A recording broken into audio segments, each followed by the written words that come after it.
अभी कल की बात है, कुतुब रसाइल पढ़ना हर पढ़े लिखे घराने की रिवायत थी। और तो और स्कूलों में भी बज़्म अदब सजाना, मजमून नवीसी, मुशायरे, मुबाहिसे, तकरीरी मुकाबले मुनक्किद करना मामूल का हिस्सा था। इस दौर हम अपनी तारीख, तहजीब और इखलाकी रिवायत से आगाह होते थे। बढ़ा देती हैं उम्रों को न जाने ये किताबें क्यों। मैं छोटा था मगर सर पर कई सदियों का साया था। गए दिनों में म्यारी अदब पढ़ने लिखने से हम अंदाजे बयां के असरार और रमूज भी सीखते थे। अच्छी उर्दू पढ़ना और बोलना काबिल फख्र समझा जाता था। उम्दा शेर सुनने पे तो बाकायदा सर धुना जाता था। लेकिन फिर वो कहते हैं ना कि जमाने के अंदाज बदले गए, नया राग है, साज बदले गए। तरक्की और टेक्नोलॉजी ने ऐसा शबखून मारा कि कुतुब बीनी माजी का हिस्सा बन गई।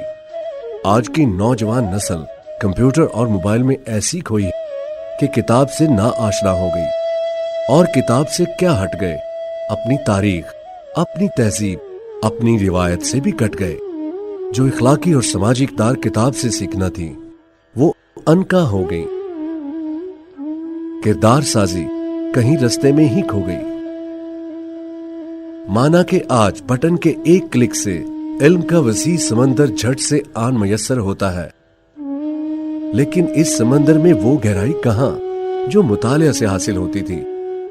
वो जो किताब में लिखा हुआ लफ्ज ज़हन पे नक्श हुआ करता था, कंप्यूटर की स्क्रीन पर जगमगाते लफ्ज का उससे क्या मुवाजना।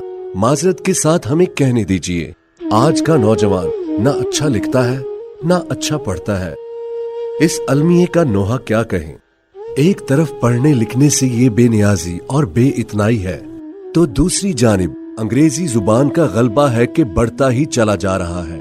नतीजा ये हुआ कि आज उर्दू आलमे नज़ा में है, अपने ही वतन में। देखा था कभी मैंने भी खुशियों का जमाना, अपने ही वतन में हूं मगर आज अकेली। उर्दू है मेरा नाम, मैं खुसरू की पहेली। मगर जनाब महकमा तालीम जनूबी पंजाब का क्या कीजिए, पढ़ने लिखने की रिवायत को जिंदा करने और उर्दू को उसका खोया हुआ मकाम दिलाने के लिए कमर बस्ता हो गए हैं। बर्पा कर रहे हैं एक तहरीक फरोग के नाम से। और ऐसा क्यों करना करते, नहीं खेल ए दाग यारों से कह दो कि आती है उर्दू जुबान आते आते।